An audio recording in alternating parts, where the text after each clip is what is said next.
그의 마음에 이르기를 하나님이 없다 하는도다. 그들은 부패하고 그 행실이 가증하니 선을 행하는 자가 없도다. 여호와께서 하늘에서 인생을 굽어 살피사 지각이 있어 하나님을 찾는 자가 있는가 보려 하신즉 다 치우쳐 함께 더러운 자가 되고 선을 행하는 자가 없으니 하나도 없도다. 죄악을 행하는 자는 다 무지하냐? 그들이 떡 먹듯이 내 백성을 먹으면서 여호와를 부르지 아니하는도다. 그러나 거기서 그들은 두려워하고 두려워하였으니 하나님이 의인의 세대에 계심이로다. 너희가 가난한 자의 계획을 부끄럽게 하나 오직 여호와는 그의 피난처가 되시도다. 이스라엘의 구원이 시온에서 나오기를 원하도다. 여호와께서 그의 백성을 포로된 곳에서 돌이키실 때 야곱이 즐거워하고 이스라엘이 기뻐하리로다. 아멘. 다윗은 마찬가지고 우리처럼 참 힘든 인생을 계속 살아오는 것 같아요. 참 어렵고 힘들고 고되고 우리 인생도 그렇죠, 그죠? 힘들죠. 어려움이 있단 말이에요. 근데 우리를 더 힘들게 하는 게 뭡니까? 옆에 사람들이죠. 옆에 사람들이 야, 하나님이 어디 있어? 하나님 있으면 왜 그런 일이 일어나겠어? 뭐 이런 얘기를 하면 마음이 더 무너지는 것 같아요. 근데 다윗도 마찬가지예요. 다윗도 그 상황이 참 어려움이 계속 지속된단 말입니다. 그런데 다윗의 시편을 통해서 그 기도를 보면은 다윗의 기도는 여러분 상황에 주목하고 있지 않아요. 내가 지금 어떤 상황인지, 내 상황이 지금 얼마나 어려운지 여기에 막 주목하고 있는 것이 아니라, 물론 내 상황이 지금 어렵고 힘들지만 그 상황 속에서 지금 그러나 나와 함께하고 계시는 그 하나님께 계속해서 주목하는 기도를 하고 있다는 것을 보게 돼요. 그러니까 기도라는 것은 우리가 자꾸 상황을 바꾸는 기도를 하려고 하잖아요. 내 기도를 통해서 상황을 바꿔야지, 내가 이렇게 기도해서 이거를 바꾸게 해야지, 이거를 내가 승리해야지, 뭐 이것을 내가 낫게 해야지 라는 기도를 우리가 할 때가 참 많은데요. 저도 마찬가지고. 근데 그것보다도 다윗의 기도를 보니까 다윗은 어떤 상황을 바꾸려는 기도보다는 하나님께 주목하는 기도를 하고 있었구나. 그래서 기도라는 건 그런 거였구나. 기도는 내가 기도했으니 얼만큼 바뀌었을까? 우리 종종 그럴 때 있죠. 더 기도해야 돼. 뭐 이런 얘기 하잖아요. 옆에서 뭐 이렇게 기도해야 돼. 저렇게 기도해야 돼. 이게 뭐예요? 목적이 상황 바꾸는 거에 목적이 두는 거예요. 그러니까 자꾸 그런 얘기를 우리가 하게 되고 생각하게 되는 것 같아요. 내가 기도를 더 했어야 되나? 내가 뭐 금식 기도를 했어야 되나? 내가 뭐 어떤 다른 기도를 했어야 되나? 내가 더 열심히 성경을 많이 읽었어야 되나? 우리의 방향이 자꾸 어떤 상황의 변화에 있다 보니까 우리의 믿음 생활이 자꾸 꼬이고 힘들고 지치는 것 같아요. 그런데 기도라는 건 그런 게 아니라 하나님을 만나고 나와 함께하고 계신 하나님께 주목하는 것이 기도구나라는 것을 가르쳐주고 있다는 생각이 들고 또 배우게 되네요. 지금 다윗은 어떤 상황인 가운데 있냐면 어리석은 자들이 옆에 있고요. 또 죄악을 행하는 자들로부터 지금 멸시를 당하고 있어요. 또 무시를 당하고 있고 비난을 당하고 있습니다. 자, 1절의 말씀을 보겠습니다. 제가 있습니다. 어리석은 자는 그의 마음에 이르기를 하나님이 없다 하는도다. 그들은 부패하고 그 행실이 가증하니 선을 행하는 자가 없도다. 되게 재밌는 표현인데 나중에 또 표현 말씀드릴게요. 자, 그들은 마음에 이르기를 이렇게 말한다는 거예요. 어리석은 자들은 하나님은 없어. 이렇게 말한대요. 하나님은 없어. 하나님 있으면 왜 이런 일이 일어나겠어? 하나님 있다면 왜 너를 돕지 않겠어? 하나님 없어 라고 옆에서 이제 비아냥 거리는 거죠. 마치 다윗 옆에 미가엘처럼 다윗을 비아냥거리듯이 하나님이 그런 게 어디 있어? 뭐 이렇게 하고 있는 거죠. 그래서 그들은 어떻게 하냐면 자기들은 무신론인 거예요. 무신론. 하나님 없다라고 생각하는 사람들이기 때문에 하나님이 아닌 다른 길로 자꾸 가는 거예요. 근데 우리가 그거 볼 때 마치 그게 또 맞는 것처럼 보여요. 그죠? 하나님이 아닌 다른 길을 가는 게 저게 맞나? 내가 기도하는 게 아니었나? 저렇게 사는 게 더 맞았을 텐데 내가 혹시 잘못했던 건 아닐까? 라고 보일 때가 있죠. 근데 그때 여러분 다윗이 어떻게 하는지 보세요. 다윗은 하나님을 계속해서 주목해 봐요.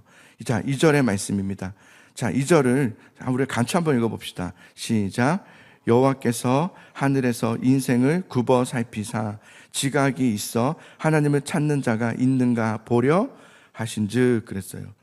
하나님을 이렇게 보니까 하나님이 어디 계시냐면 하늘 보좌에 앉으셔서 뭐 하고 계세요? 우리 모든 인생들을 굽어 살펴보고 계시는 거예요. 우리 인생들을 다 알고 계시고 다 보고 계시는 거예요. 근데 다 보고 계시는데 뭘 보시냐? 우리 중에 지각을 가지고 하나님을 찾는가가 누구인가를 보는 거예요. 누가 하나님을 찾는가? 누가 하나님을 붙잡는가? 이번 주 주일에 어떤 집사님과 얘기하다가 그런 얘기를 하신 거 들었어요.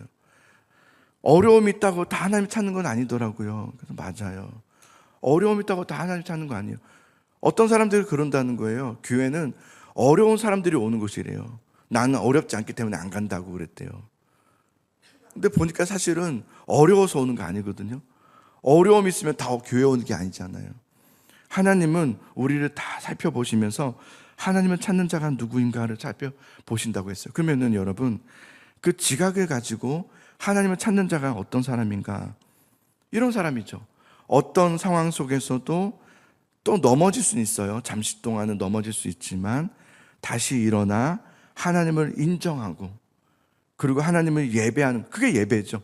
하나님을 찾고 하나님을 인정하면서 하나님을 예배하고 하나님의 그 약속 안에 사는 자. 그럼에도 불구하고 내 상황은 여전히 그렇지 않다 할지라도 하나님의 약속 안에 사는 자. 하나님은 그 인생들 속에서 그러한 자를 주목하여 보고 계시다고 말씀하셨어요. 여러분, 지금도 하나님은 굽어서 인생들을 살펴보시되 그런 사람들을 찾으시고 그런 사람들을 주목하여 보고 계세요. 그런데 오늘 말씀 보니까 그러한 자가 적다 그래요. 그러한 자가 적다. 자, 3절에 한번 같이 읽어볼까요? 시작. 다 치우쳐 함께 더러운 자가 되고 선을 행하는 자가 없으니 하나도 없도다. 앞서 1절에서는 어리석은 자들은 하나님은 없다라고 했어요. 그죠? 어리석은 자는 하나님은 없다. 근데 또 1절에 보면 마지막에 또 없다 그래요. 뭐가 없다 그래요? 이 세상에 선을 행하는 자가 없다라는 거예요. 네. 이 세상은 그래요. 하나님 없다. 근데 하나님의 관점으로 보면 이 세상에는 그러나 또한 선을 행하는 자가 없는 거예요. 그만큼. 하나님이 없다고 하는 사람들이 많다 보니까 선을 행하는 사람이 없는 거죠. 그래서 1절의 마지막에 보면 그들은 부패하고 그 행실이 가증하니 선을 행하는 자가 없도다라고 말해요. 여러분, 하나님을 부정하는 거. 왜 부정할까요? 사람들이. 왜 하나님은 없다고 말하는 걸까요? 그것은 자신이 악하기 때문이죠. 자신이 악하기 때문인 거예요. 나는 지금 죄 가운데 있기 때문에 하나님이 없다라고 말하는 거예요. 하나님이 없다. 요즘 세상에는 하나님을 부정하는 소리가 참 많습니다. 하나님이 없다고 말해요. 하나님 그런 게 어딨어. 그런 건 없어라고 말하는 세상을 우린 지금 살아가고 있죠. 근데 그들이 그냥 하나님이 없다고 부정하는 게 아니에요. 우리가 종종 그들에게 막 설명하고 싶잖아요. 하나님 있다는 것을 막 증명하고 싶고 과학적인 증명을 가지고 그래서 그런 유튜브를 또 보여주고 막 그러잖아요. 봐봐, 하나님 있대잖아. 봐봐, 이렇대잖아. 진화가 아니라 창조가 맞대잖아. 뭐 이런 영상도 많거든요. 근데 여러분, 우리가 생각해 보면 그들이 하나님을 없다고 부정하잖아요. 그들이 왜 부정하는지를 알아야 돼요. 그들이 부정하는 이유는 정말 하나님 없기 때문이 아니죠. 그들은 하나님이 두렵기 때문인 거예요. 나는 죄 가운데 있기 때문에 하나님이 두려운 거예요. 그래서 하나님을 부정하고 싶은 거죠. 내 삶이 거룩하지 못하기 때문에 하나님이 부정한 거지 정말 눈으로 보고 싶어서 보고 싶지 않아요. 그들은 오히려 증명해 주지 않아요? 그거 듣고 싶지 않을 거예요. 왜냐면 내가 말하는 그 하나님 없다는 말은 증명해 달라는 말이 아니거든요. 내가 지금 죄가 너무 좋고 죄 지었고 내 마음대로 사는 게 너무 좋은데 하나님 있다는 말을 하고 싶지 않은 것뿐인 거죠. 그래서 3절에 보면은 다 치우쳐라고 돼 있어요. 다 치우쳐. 이 치우쳤다는 것은 뭐냐면 곁길로 빠졌다, 빗나가다, 또 완고하다 이런 말이거든요.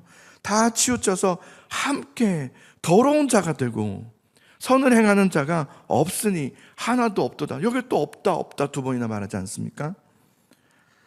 그래서 3절에 여러분 다 악한 것에 치우쳐 함께 더러운 자가 되었다 이렇게 말해요. 이 세상은 그렇다. 마치 노아의 홍수 직전의 모습과 같이 이 세상은 그러하다는 말이에요. 이렇게 악하다는 거예요. 죄 가운데 가득하다는 거예요. 죄가 만연되어 있다는 세상이라는 거예요. 자, 4절을 보십시다. 죄악을 행하는 자는 다 무지하냐. 그들이 떡 먹듯이 내 백성을 먹으면서 여호와를 부르지 아니하는도다. 그들은 하나님을 부르지 않는다고 말해요. 그들은 하나님을 부르지 않는다. 하나님을 찾지 않는다. 하나님의 이름을 부르지 않는다. 그러면서 또한 그들은 밥 먹듯이 하나님의 백성들을 먹는다 이렇게 말해요. 밥 먹듯이라는 게 뭘까요? 습관적으로, 아주 습관처럼 툭 하며 하나님의 백성들을 괴롭힌다는 거예요. 그들을 어떻게든 잡아먹으려고 하고, 믿음의 사람들을 잡아먹는 걸 자신의 양식으로 생각하는 거죠. 악인들은 그래요. 악인들은 계속해서 우리를, 믿음의 사람을 잡아먹으려고 하고, 그 습관처럼. 그래야 내가 살 것 같은 거예요. 내가 막 그렇게 해야지만 내가 맞을 것 같고 내 마음이 편안하고 뭐 그런 거겠죠. 근데 여러분, 그러면 그럴수록 어떻게 되는가? 5절에 보십시오. 자, 5절에 보면 그러나 거기서 그들은 두려워하였으니, 거기서 그들은 두려워하였으니 하나님이 의인의 세대에 계심이로다라고 말해요. 악인들은 무신론자의 삶을 살고 있어요. 나는 하나님이 없다는 거예요. 그런데 그들의 삶을 들여다보면 평안을 누리는 것이 아니라 두려움을 두려워하며 살아가고 있어요. 그들은 두려운 거예요. 하나님이 없어. 여러분 주변에 하나님 난 그런 거 안 믿어. 난 교회 안 다녀. 나한테 그런 말 하지 마 라는 그 말 그대로만 들으시면 안 돼요. 너무 완고하네 이렇게만 보지 말고 그 안에 두려움이 있구나 라는 것을 볼 수 있어야 돼요. 저도 예전에 청년부 사역을 할 때, 저 서울에서 있을 때 한 청년이 막 그러는 건데 저보고 그만 좀 전화하래요. 그만 좀 전화하래요. 한번 오랜만에 온 거예요. 그래서 야, 잘 왔다. 남자 덩치도 크고 막 이렇게 30살, 저는 그때 20대 후반이고 30살. 전도사님 그만 좀 전화하라고, 제발 좀 괴롭히지 말라고 저한테 막 그러더라고요. 그러면서 뭐라 하는지 아세요? 나 그냥 지옥 갈 거라고. 난 지옥 갈 테니까 나한테 제발 좀 괴로워하지 말고 막 하지 말라고 막 그러. 진짜 막 전도사 앞에서 막 함부로 막 말을 하는데 제 마음이 어떻게 느껴졌는지 아세요? 슬프구나라는 생각이 들었어요. 힘들구나. 지옥에 갈 만큼 자신의 삶이 지금 힘들다는 말이구나. 우리는 그런 사람들의 말 자체를 보면서 어떻게 그런 말 하냐고 우리 그러잖아요. 그죠? 지옥 간다는 말 함부로 하면 안 된다고 막 이러지만 그렇게 들으시면 안 돼요. 자신의 삶이 그렇게 힘들다는 걸 얘기하는 거잖아요. 교회에 오지 마. 제발 좀 말하지 말라고. 나 지옥 가겠다고. 이 말이 내 인생이 지금 너무 힘드니까 내 인생이 지옥 같다는 말 아니겠어요? 너무 슬펐어요. 우리 주변의 사람들이 하나님이 없다라고 말하고 나 그런 거 없다고 막 더 단호하게 말한 분들이 있을 거예요. 그럼 그 말 자체를 보면서 여러분이 막 눈치 보지 마세요. 그 마음을 들여다보면서 불쌍히 여기셔야 돼요. 힘들다는 말이구나. 여전히 죄가 너무 좋다는 말이구나. 아닌 줄 알면서도 두려움이 있다는 말이구나 라는 것을 들으면서 그들을 위해서 기도해 줄 마음이 있어야 되겠죠. 그들은 여러분 그런 거예요. 하나님 없다라고 말하지만 평안은 누리지 못하고 있어요. 두려워하고 있어요. 그들은 하나님 없다라고 말하지만, 여러분 하나님은 어디 있습니까? 우리 하나님은 어디 있죠? 그들에게 어떻게 하나님을 보여줘야 되죠? 저도 예전에는 하나님 있다는 증거들을 막 가져와서 설명한 적도 있었어요. 근데 성경에 그렇게 한 사람이 있었어요. 바울이었거든요. 한번 아테네라는 곳에서 하나님 어떻게든 설명해 보려고 철학자들 앞에서 정말 대단하게 그들에게 하나님을 전하고 그들에 대해서 하나님에 대해서 드러냈지만 그들은 하나님을 떠나버렸어요. 하나님은 어디 계십니까? 하나님을 어떻게 드러낼 수 있습니까? 오늘 말씀 보니까 하나님이 의인의 세대에 계심이로다 그랬어요. 하나님은 믿는 자들 안에 계시는 거예요. 그러니까 하나님은 어디 계신 거예요? 내 안에 계시는 거예요. 내가 어떻게 보여줘야 돼요? 어떻게 보여줘야 돼요? 하나님을 뭐 꺼내서 하나님 내려오세요. 아니면 내가 뭐 승리해서, 그죠? 내가 승리하고 잘 돼서 내가 기도했더니 막 다 되더라. 이러면 그들이 하나님을 보게 되는 겁니까? 그렇지 않아요. 그렇지 않더라고요. 하나님이 없다는 자들에게 여러분 어떤 대단한 설명이나 어떤 성공이나 기적을 보여줘야 그들이 보면서 야 정말 그렇군요 이렇게 돌아오지 않아요. 이스라엘 백성들도 홍해의 기적을 봤지만 그거 보면서 돌아오지 않아요. 만나의 기적을 봤지만 그거 보면서 돌아오지 않아요. 구름 기둥, 불 기둥 그런 거 보면서 돌아오지 않아요. 하나님이 애굽에서 건져낼 수 없다라고 했지만 하나님께서 건져낸 기적을 봤을 때 그때 돌아오지 않아요. 뭐 신비해야 할 뿐이죠. 야, 신기하다 이런 말은 하겠죠. 근데 그게 믿음은 아니죠. 그냥 신기한 거죠. 믿음과는 다르죠. 하나님은 어디에 계십니까? 우리 믿는 자들 안에 계신 거예요. 그래서 믿는 자들을 먼저 선택하셔서 우리를 통해서 그들에게 하나님을 드러내는 삶을 살기를 원하세요. 그게 우리들의 삶이에요. 그러면 어떻게 우리가 하나님의 하나님을 드러낼 수 있습니까? 우리 6절을 한번 볼까요? 자, 6절을 읽어봅시다. 시작. 너희가 가난한 자의 계획을 부끄럽게 하나 오직 여호와는 그의 피난처가 되시도다. 아멘. 여러분, 악인들은요 의인들을 향해서 계속 조롱하잖아요. 하나님은 없다. 그리고 의인들을 마치 가난한 계획으로 보면서 조롱한단 말이에요. 가난한 자의 계획을, 그죠? 그러나 하나님은 의인들의 피난처가 되어주신다는 거예요.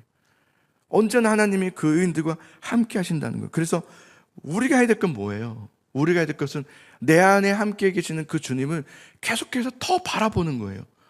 그럼 우리가 더 주님을 의지하는 거예요. 우리가 더 의지하면 의지할수록 하나님이 드러나는 거예요. 내가 더 주님 붙잡으면 붙잡을수록 우리가 힘든 가운데 막 빠져요. 어려운 상황 가운데 막 들어가요. 근데 그럴 때 악인들의 여러 말들이 막 있을 거란 말이에요. 야, 그렇게 하는 거 아니야. 뭐 이렇게 해야 돼. 저렇게 해야 돼. 뭐 막 이렇게 할 때 우리가 해야 될 게 뭐예요? 나는 하나님만 바라보는 거예요. 우리가 하나님만 바라보고 하나님만 붙잡고 하나님을 생각하고 묵상할 때 하나님이 드러나는 거예요. 우리는 성공을 드러내고 싶어요. 그죠? 승리를 드러내고 싶고 기적을 드러내고 싶고 신비함을 드러내고 싶지만 그런 걸 드러낼 것이 아니라 하나님을 드러내는 게 우리가 해야 할 몫이에요. 하나님은 우리를 통해서 드러난단 말이에요. 그럼 우리는 더욱더 주님을 바라보는 거예요. 하나님, 세상 사람들이 조롱하고 야, 그런다고 되냐라고 하지만 나는 하나님이 나의 주님 되심을, 나의 피난처 되심을 믿습니다 라고 하면서 주님 앞에 나아가는 거죠.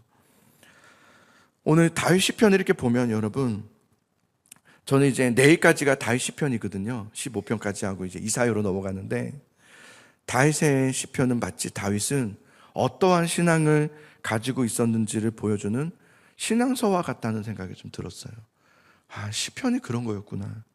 시편에 많은 시편의 기자들이 있어요. 믿음의 사람들의 시편들이 왜 성경에 기록되는지를 알겠더라고요. 아, 우리에게 그들의 신앙이 어떤 신앙인지를 간접적으로 보여주는 것이 시편이었구나.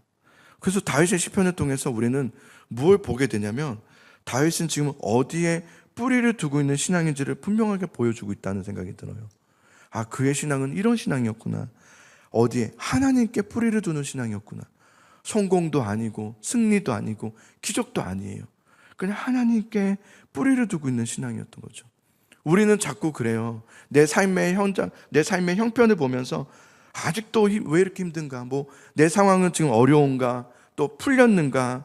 또 내 상황 형편은 어떤 거에 우리는 주목하지만 다윗도 거기에 주목하는 것 같지만 그렇지 않죠. 다윗이 정말 주목하는 것은 하나님이에요. 늘 자신의 상황을 고백하지만 늘 결론은 하나님이란 말이에요.